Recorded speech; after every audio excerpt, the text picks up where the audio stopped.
morning wasn't unusual anymore. What was unusual was what I heard next as I tinkered with my '79 Camaro's carburetor in the garage, trying to forget another sleepless night. "Jack's so pathetic," my wife Danielle's voice carried clearly through the still Maine air. "I mean, seriously, girls, if he knew I'd been screwing around with 5 different guys over the past 3 years, he still wouldn't have the balls to leave me." The socket wrench slipped from my hand and clattered onto the concrete floor. Lisa's shrill cackle followed. "Oh my God, Danny, you're terrible, but you're right. He's like a beaten dog, just takes whatever you dish out." "Remember when I told him I was working late all those nights last summer?" Danny's voice was getting louder, more animated with alcohol. "I was at Vince Calder's place. That man knows how to treat a woman, if you know what I mean." More laughter. Tara's voice joined in. "What about that dentist? Dr. Sam?" "Oh, please, Sam's just for the dental work, though he's not bad for a quickie in his office after hours. But Vince, that's the real deal. Did I tell you about his charger? We did it right there on the hood last week while Jack was at his construction job." I stood frozen in my garage, motor oil on my hands, listening to my wife of 15 years describe her affairs in graphic detail to her friends. The woman I'd worked 2 jobs to support through real estate school. The woman I'd trusted completely. "The best part," Danny continued, her voice dripping with malice, "is that Jack actually thinks we're happy. He brings me flowers every Friday like some lovesick teenager. It's almost sad." "What if he finds out?" Lisa asked. "He won't. And even if he did, what's he going to do? He's got no spine. No money of his own since I handle all our finances. Where's he going to go? Back to his mother's trailer?" The laughter that followed felt like ice water in my veins. I wiped my hands on a shop rag and walked quietly to the back door. Through the window, I could see them clearly. Danielle, blonde and perfectly made up even at this hour, gesturing wildly with a wine glass. Lisa, her brunette sidekick, hanging on every word. Tara, the quiet one who apparently wasn't so quiet when it came to gossip. "You know what the funniest part is?" Danny was saying. "He actually asked me last month if I was happy. Can you imagine? I told him I'd never been happier, and the idiot believed me." That's when I made my decision. I turned around, walked back to my workbench, and began planning. They were right about one thing. I was weak. But they were wrong about everything else. I spent the rest of the night in that garage, not working on the car, but thinking. By sunrise, I had a plan. It wasn't going to be quick, and it wasn't going to be easy, but it was going to be thorough. The next morning, I got up early and changed the locks on our house. I emptied our joint checking account, all $47,000 of it, and opened a new account at a different bank. I called a locksmith, paid him double to come out at 7 a.m., and had every lock in the house changed within an hour. When Danielle came downstairs at 9, hungover and squinting, she found her key didn't work. Her phone started buzzing immediately. I opened the door and handed her a cup of coffee and a folded piece of paper. "What's this?" she asked, her voice hoarse. "Your eviction notice," I said calmly. "You've got 30 days to find somewhere else to live. The house is in my name, in case you forgot." She unfolded the paper and read it, her face going from confused to angry to panicked in about 10 seconds. "Jack, what the heck is this about?" "You're right, Danny. I am weak, but I'm not stupid. Game on." I closed the door and locked it. Through the window, I watched her stand on the porch for 5 minutes, pounding on the door and screaming. Then she got in her BMW and peeled out of the driveway. My phone started ringing immediately. I turned it off. The Red Lantern was exactly the kind of dive bar you'd expect to find in a small Maine town like Stillwater. Dark wood, dim lighting, and the kind of regulars who'd been sitting on the same stools since the Carter administration. It was also the best place in town to get information. "Jack Reardon, as I live and breathe," Big Mike called out as I walked in. Mike was my best friend from high school, a bear of a man who ran his own construction crew and had never met a problem he couldn't solve with either humor or brute force. "Heard you finally grew a pair." "News travels fast," I said, sliding onto the stool next to him. "Faster than you think. Danny's been calling everyone in town, crying about how you've lost your mind. Says you locked her out for no reason." Mike signaled the bartender for 2 beers. "Of course, Mrs. Rose has a different story. Mrs. Rose, the 70-year-old widow who lived across the street from me and knew everything that happened in Stillwater before it happened. If anyone had dirt on Danny's activities, it would be her." "What's Mrs. Rose been saying?" "Oh, just that she's got some interesting photos on her phone. Something about a red Charger in your driveway when you weren't home." Mike grinned. She also mentioned she's been thinking about starting a podcast. Stillwater Scandals, she wants to call it. I almost smiled. Almost. Where's Danny staying? Lisa's place, from what I hear, but that won't last long. Lisa's husband isn't too happy about the arrangement, especially after Danny showed up crying at 8 in the morning. I pulled out my phone and showed Mike a photo I'd taken of our cell phone bill. Look at this. Mike squinted at the screen.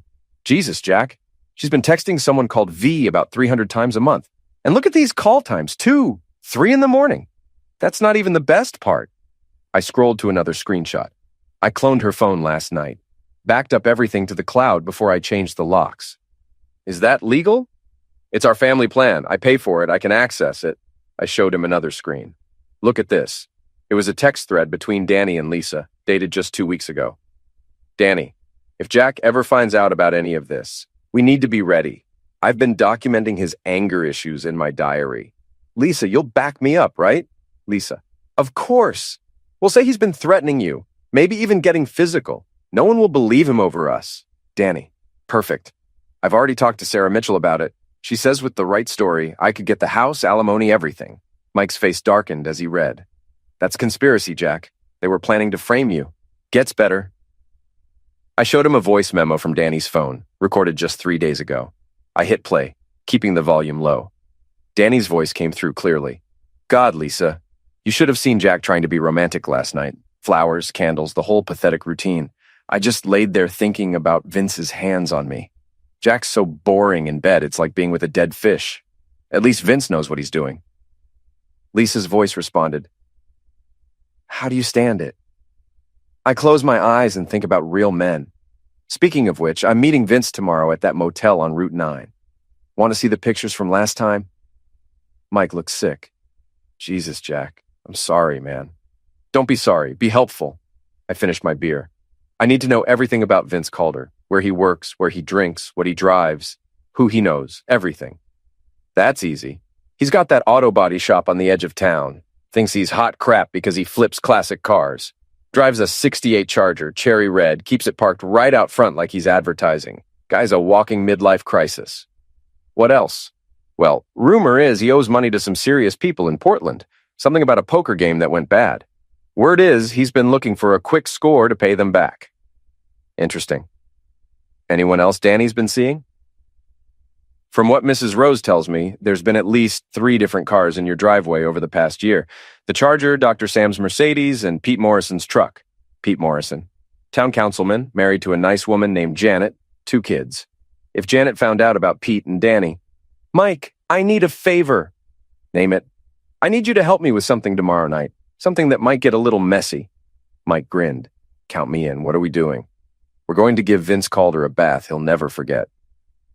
The annual Stillwater Harvest Festival was the biggest event of the year in our little town. Every October, Main Street filled with booths selling everything from apple cider to handmade quilts. There was live music, a beer garden, and this year's new addition, a big screen for showing local business advertisements and community announcements. I'd volunteered to help set up the audio-visual equipment, which gave me access to the control booth and, more importantly, the Wi-Fi network that connected to the big screen. Danielle, of course, had a booth. As one of the town's top real estate agents, or former top agent, since her boss had been getting some interesting anonymous tips about her recent behavior, she always participated in community events. Image was everything to Danny. I watched from across the street as she set up her display, Lisa helping her arrange brochures and hang a banner. They kept looking around nervously, probably wondering where I was and what I might do. They were right to be worried. At exactly 2 o'clock, when the festival was in full swing and the crowd was at its thickest, I walked into the control booth where my friend Tommy was managing the screen. Hey, Jack, good to see you out and about. How you holding up? Better than expected, Tommy. Mind if I check the Wi-Fi connection? Some people are complaining their phones aren't connecting. Sure thing, man. I don't understand any of that technical stuff anyway. I pulled out my laptop and connected to the network. Within minutes, I had access to the big screen's display system. I'd spent the morning preparing a special presentation using screenshots from Danny's phone and some creative editing. The screen was currently showing an ad for Morrison's Hardware Pete Morrison's store. Perfect timing. I waited until I saw Danny and Lisa at their booth, surrounded by potential customers. Vince Calder was there too, leaning against the booth in his leather jacket, probably thinking he looked cool. Dr. Sam was browsing the medical clinic's booth nearby. Then I made my move. The hardware store ad faded out, and suddenly the big screen was displaying a text message conversation. Danny to V. Can't wait to see you tonight. Jack's working late again, the idiot. V to Danny. Meet me at the usual place. I'll show you what a real man can do. Danny to V. You're so much better than my pathetic husband. He has no idea what he's missing. A murmur went through the crowd. People started pointing at the screen, then looking around for Danielle. But I wasn't done. The next slide showed a photo, one of the ones Mrs. Rose had taken from her window. It clearly showed Vince's red Charger in my driveway, and two figures, in what could generously be called a compromising position against the car. The murmur became a roar. "Oh my God!" someone shouted. "Is that Danielle Reardon?" I looked across the street. Danny had gone white as a sheet. Lisa was frantically trying to pull her away from the booth, but people were already surrounding them, pointing and whispering. The third slide was the coup de grace, a voice message transcription. From Danny's voice memos. Jack is so pathetic. If he knew I was screwing 5 different men, he still wouldn't have the balls to leave me. I've been with Vince, Sam, Pete, and 2 others just this month. The fool brings me flowers every Friday while I'm planning my next hookup. The crowd went silent for about 3 seconds. Then all heck broke loose. I watched through the booth window as Janet Morrison marched across the street toward Pete, her face red with fury. She was carrying a funnel cake in one hand and a cup of hot cider in the other. "Pete Morrison!" she screamed. "You cheating bastard!" The funnel cake hit Pete square in the face. The hot cider followed immediately after. Vince tried to slink away, but the crowd had formed a circle around the whole group. Someone shouted, "Hey, isn't that the guy with the red car?" "That's him. That's the one screwing Jack's wife." Vince, being the genius he was, decided this was the perfect time to get aggressive. "Yeah, so what?" he yelled back. "Jack Reardon's a loser. His wife came to me because he couldn't satisfy her." Wrong move, Vince. Big Mike appeared out of nowhere. I'd positioned him perfectly and accidentally bumped into Vince, sending him stumbling backward into the mud wrestling pit that the fire department had set up for charity. Vince landed face first in the mud with a splash that sent dirty water flying onto his precious leather jacket. The crowd cheered. I chose that moment to make my grand entrance, walking calmly through the crowd toward my wife. "Hello, Danny," I said pleasantly. "Enjoying the festival?" She looked at me with pure hatred. "You did this." "Did what?" "I'm just here for the apple cider and the community spirit." I looked around at the crowd, all of whom were staring at us. Though I have to say, this year's entertainment is really something special. Dr. Sam tried to slip away, but Mrs. Rose, bless her heart, was ready with her phone. "Dr. Sam!" she called out loudly. "Smile for the camera! This is going straight to my new podcast!" Sam froze like a deer in headlights. Lisa, meanwhile, was trying to do damage control. "This is all fake!" she shouted. "Jack made this up! He's been threatening Danny for months!" I pulled out my phone and held it up so everyone could see the screen. "Funny you should mention that, Lisa." I hit play on another voice memo. Lisa's own voice came through the phone speaker, clear as a bell. "If Jack ever finds out, we'll destroy him. We'll say he hit you, threatened you, whatever it takes. No one will believe him over us. We'll take him for everything he's got." Lisa's face went from red to white in about 2 seconds. That's taken out of context," she stammered. "Really? What context makes conspiracy to commit perjury sound better?" The crowd was eating this up. Someone started a slow clap. Others joined in. Vince finally climbed out of the mud pit, looking like a drowned rat in a leather jacket. He pointed a muddy finger at me. "This isn't over, Reardon." "Oh, Vince," I said, smiling for the first time in days. "It hasn't even started." The Stillwater Construction Company's main site was a half-built office complex on the outskirts of town, all concrete and steel beams reaching into the darkness like skeleton fingers. I'd been working there part-time for the past year, picking up extra money while Danny spent our savings on her girls' trips and professional development courses. Now I knew what she'd really been spending money on. It was just past midnight when I got the text I'd been waiting for. Unknown. Number: "You think you're smart, a-hole? Meet me at the construction site. Time to settle this like men." I showed the message to Big Mike, who was sitting in his truck next to mine in the site's parking lot. "Right on schedule," Mike said. "You sure about this plan?" "Trust me. Vince is exactly the kind of guy who thinks he can intimidate someone with his fists." He's also exactly the kind of guy who doesn't think things through. We'd spent the afternoon preparing. The portable toilets that served the construction site were scheduled to be cleaned tomorrow morning, which meant they were currently full and ripe. Mike had used his crane to position one of them directly over the foundation pit for the building's elevator shaft, a hole about 8 feet deep and 10 feet wide, currently filled with about 2 feet of muddy water from the recent rain. The plan was simple. Lure Vince into the portable toilet, then tip it into the pit. Humiliating, yes. Dangerous, no. Illegal? Probably, but I was past caring about that. My phone buzzed again. Unknown number. Where are you, coward? I'm here. I looked across the site and saw headlights. Vince's Charger, naturally. The man had no subtlety. Showtime, I told Mike. I walked across the construction site, making sure to stay in the shadows. Vince was standing next to his car, smoking a cigarette, and trying to look tough. He'd cleaned up since the festival, but there were still mud stains on his leather jacket. There you are, he called out when he saw me. Ready to apologize for humiliating me in front of the whole town? Actually, Vince, I was thinking you might want to apologize to me. You know, for screwing my wife on my property. He laughed. Your wife came to me, buddy. Said she was tired of being married to a limp Johnson loser who couldn't satisfy her. Interesting. Is that before or after you told her about the gambling debts you owed to those guys in Portland? His face changed. How do you know about that? Small town, Vince. People talk, especially when you're 3 months behind on your shop rent and your bookmaker is asking around about your whereabouts. That's none of your business. It became my business when you decided to use my wife as your personal stress relief. I started walking toward him. But hey, I'm a reasonable guy. Maybe we can work something out. What kind of something? Well, you're obviously in a tight spot financially, and I'm obviously in need of some closure. So here's what I'm thinking. You leave town permanently, and I don't share some very interesting information I have about your insurance claims. What insurance claims? I pulled out my phone and showed him a photo I'd taken earlier. It was a picture of his Charger's odometer, taken through the window while it was parked at the festival. See, Vince, I did a little research after our mud wrestling incident. Turns out, you filed a claim last year for hail damage on your car. Claimed it had only 45,000 miles on it. But look at this photo, 67,000 miles. That's insurance fraud, buddy. Felony charges. His face went dark. You son of a witch. Now, no need for name-calling. I'm just suggesting you might want to consider relocating. Maybe somewhere far from Maine. I hear Florida's nice this time of year. That's when he made his move, lunging at me with his fists up. I'd been expecting it. I sidestepped and let his momentum carry him past me, then stuck out my foot. Vince went down hard, rolling across the muddy ground. Careful, Vince. Construction sites can be dangerous. He got up even angrier now and charged again. This time I was ready with the next phase of the plan. You know what, Vince? If you need a minute to cool off, there's a bathroom right over there.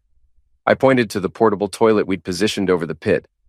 I don't need to cool off. I need to kick your A. He came at me again, and again I stepped aside, but this time I grabbed his jacket and used his own momentum to spin him around, sending him stumbling directly toward the portable toilet. Might want to watch your step, I called out. Vince, being the brilliant tactician he was, decided to use the portable toilet as cover. He ducked behind it, probably thinking he could ambush me from there. That's when Big Mike fired up the crane. The mechanical arm swung over and hooked onto the top of the portable toilet. Vince, realizing what was happening, tried to run, but his feet slipped on the muddy ground. What the heck? The crane lifted the toilet, with Vince clinging to it, up into the air and over the foundation pit. Last chance, Vince, I shouted. Leave town or take a bath. Go to heck. Mike released the crane's hook. The portable toilet, with Vince still holding onto it, dropped 8 feet into the muddy pit with a splash that could probably be heard in the next county. I walked to the edge of the pit and looked down. Vince was standing waist-deep in muddy water and construction debris, covered in things I didn't want to think about, sputtering and cursing. You know, Vince, that's exactly where you belong, I said. In the crap where you've always been. I'll sue you. I'll have you arrested. With what evidence? You texted me to meet you here for a fight. There are no witnesses except Mike, and he's going to say you fell in while trying to attack me. Self-defense, really. I tossed a rope down to him. Here, climb out, get in your car, and drive away. If I see you in Stillwater again, the next pit will be deeper. It took him 20 minutes to climb out, and when he did, he looked like something that had crawled out of a sewer, which technically he had.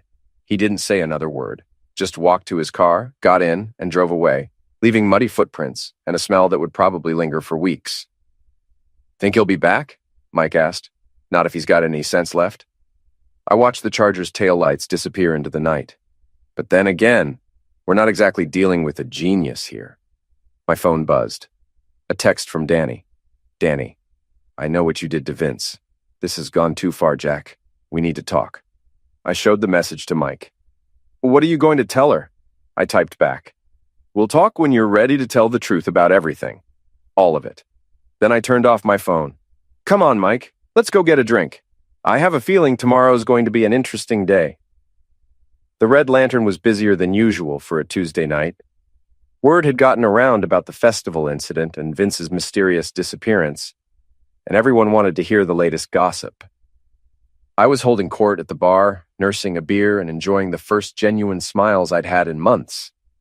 So then, I was telling the assembled crowd, Vince climbs out of that pit looking like he'd been wrestling with a septic tank, which technically he had. The crowd erupted in laughter. Even Officer Dugan, who probably should have been asking more pointed questions about the incident, was chuckling into his coffee. Jack, he said, I probably don't want to know the details, but please tell me nobody got seriously hurt. Just his pride, officer. Just his pride. That's when the door opened and Danielle walked in, followed by Lisa and, surprisingly, Pete Morrison. Pete looked like he'd been through heck, which made sense considering Janet had thrown him out of the house after the festival revelation. The bar went quiet. Danny walked straight up to me, her face a mask of cold fury. She was wearing her best business suit and had her hair done, the full power outfit. She was planning to make a scene. Jack, she said loudly, making sure everyone could hear. We need to talk. Now.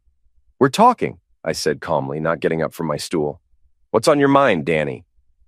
What's on my mind is that you've lost your freaking mind. First, you lock me out of my own house. Your house? I interrupted. Funny, the deed says otherwise. Then you humiliate me in front of the entire town with those fake text messages. Fake? I pulled out my phone. Would you like me to show everyone the originals? And now you've assaulted Vince. I could have you arrested. Officer Dugan cleared his throat. Actually, ma'am, Mr. Calder never filed a complaint. In fact, he seems to have left town rather suddenly, packed up his shop and everything. Danny's face flushed red. That doesn't matter. Jack is harassing me. He's been threatening me for weeks. Really? I stood up now, facing her directly. In front of all these witnesses, Danny, I want you to tell everyone exactly how I've been threatening you. She looked around the bar, realizing she had everyone's attention. He changed the locks on our house. My house, I corrected, which I'm legally entitled to do. He stole money from our joint account? I withdrew my own money from an account I opened and funded, also perfectly legal. He's been following me. Have I? When? Where? I looked around the bar. Has anyone here seen me following Danielle around town? Silence. Lisa stepped forward, trying to help her friend. He's been harassing both of us, making threatening phone calls. I pulled out my phone again. That's interesting, Lisa, because I have a record of every call I've made in the past month. Would you like Officer Dugan to take a look? Lisa's face went pale. But you know what I do have, I continued, are recordings of some very interesting conversations, like the one where you and Danny planned to frame me for domestic violence, or the one where Danny described her affairs in graphic detail. Those are private conversations, Danny shouted. You can't use those. Actually, I can. They were recorded on equipment I pay for, in my house, and they document criminal conspiracy. I looked at Officer Dugan. Isn't that right, officer? Dugan looked uncomfortable, but nodded. If someone's planning to file false police reports, that would be a crime, yes. Pete Morrison finally spoke up. Look, Jack, we all made mistakes here. Maybe we can work something out, man to man. I turned to look at him. Man to man. Pete, you're a married man with 2 kids who was screwing my wife. What exactly do you think we have to discuss? Janet threw me out, he said miserably. I lost my family because of this. No, Pete. You lost your family because you're a cheating scumbag. I just made sure everyone knew about it. The bar was dead silent now. You could hear a pin drop. Danny tried one last desperate play. Jack, please. We can work this out. I made mistakes, but we can go to counseling. We can fix this. I looked at her for a long moment. This woman I'd loved for 15 years. This woman I'd worked 2 jobs to support. This woman who'd been planning to destroy me. Danny, I said quietly, do you remember what you said to your friends that night? About how I'd never leave you no matter what you did? She nodded, tears starting to form in her eyes. You were right. I wouldn't leave you? I paused, letting that sink in. But I never said I wouldn't make you leave me. I reached into my jacket and pulled out an envelope. These are divorce papers. No fault, 50-50 split of assets, which, by the way, includes documentation of every penny you spend on your affairs. Hotel rooms, dinners, gifts for your boyfriends, all of it. She took the envelope with shaking hands. You have a choice, Danny. You can sign these papers and walk away with half of what's legitimately ours. Or you can fight me, and I'll make sure every detail of your affairs becomes public record in divorce court. Every text message, every photo, every voice recording, all of it. Jack, please. I'm not finished. I looked around the bar, making sure everyone was listening. See, Danny, you always underestimated me. You thought I was weak. You thought I was stupid. You thought I'd never fight back. I stepped closer to her. You were wrong about everything except one thing. I am weak. I was weak enough to love you unconditionally for 15 years while you treated me like garbage. I was weak enough to work 2 jobs so you could have nice things while you were screwing other men behind my back. I was weak enough to trust you completely while you were planning to destroy me. The tears were flowing freely now. But here's what you didn't count on, Danny. Weak doesn't mean stupid, and it sure as heck doesn't mean helpless. I turned to address the entire bar. Ladies and gentlemen, I'd like to make a toast. I raised my beer bottle. To my wife, Danielle Reardon. She always said I'd never leave her. She was absolutely right. I took a sip of beer, then looked back at her. I didn't leave you, Danny. I made you leave me. There's a difference. The silence stretched for what felt like an eternity. Then, slowly, someone started clapping. Then, another person. Then another. Soon the entire bar was applauding. Danielle looked around at all the faces. Faces of people she'd known for years. People she'd considered friends, and saw nothing but judgment and contempt. She turned and ran out of the bar, Lisa trailing behind her. Pete Morrison looked at me one more time. Jack, Pete, I said calmly. If I were you, I'd focus on figuring out how to explain to your kids why Daddy doesn't live at home anymore. Because that's a conversation that's going to happen whether you want it to or not. He left without another word. Officer Dugan approached me. Jack, I have to ask, are you planning any more construction site incidents? Officer, I'm planning to go home to my house, sleep in my own bed, and start figuring out what the rest of my life looks like, peacefully and legally. He nodded. Good to hear, but just so you know, if anyone files a complaint, I'll have to investigate. Understood, but something tells me there won't be any complaints. I was right. Vince never came back to Stillwater. Pete Morrison moved to Portland a month later. Dr. Sam quietly closed his practice and relocated to another state. And Danielle? She signed the divorce papers 3 days later and moved back to Boston, where she'd grown up. I heard she tried to start over in real estate there, but word travels fast in small industries. Her reputation had preceded her. 6 months later, I was sitting in the same spot at the Red Lantern when Mrs. Rose approached me with a big smile on her face. Jack, dear, I have some news for you. What's that, Mrs. Rose? My podcast is a huge success. Stillwater Scandals has over 50,000 subscribers now. And guess what the most popular episode is? I grinned. Let me guess. That's right. The Festival Revenge. It's been downloaded over 250,000 times. She leaned in conspiratorially. I've been getting interview requests from other podcasts. They want to know all about the man who brought down the Stillwater cheating ring. The Stillwater cheating ring? Oh, yes. That's what they're calling it now. Apparently, your little investigation inspired 3 other wives in town to start looking into their husbands' activities. We've had 4 more divorces since yours. I shook my head, laughing. Mrs. Rose, you're a dangerous woman. Just keeping the community informed, dear. Just keeping the community informed. As I walked home that night, past the house where Danielle used to live, past the empty lot where Vince's shop used to be, past all the places where my old life used to exist, I felt something I hadn't felt in years. Peace. Danielle had been right about one thing. I never would have left her. I loved her too much, trusted her too completely, believed in our marriage too deeply. But she'd been wrong about everything else. I wasn't weak. I wasn't stupid. And I sure as heck wasn't helpless. I was just a man who'd finally learned the difference between love and respect. And once I learned that difference, everything else became crystal clear. She thought she knew me. She thought she could predict my every move, manipulate my every emotion, control my every response. She was wrong. And now everyone in Stillwater, heck, everyone listening to Mrs. Rose's podcast knew exactly how wrong she'd been. Some people say revenge is a dish best served cold, but I disagree. Revenge is a dish best served publicly, thoroughly, and with a side of justice. And in Stillwater, Maine, justice was served.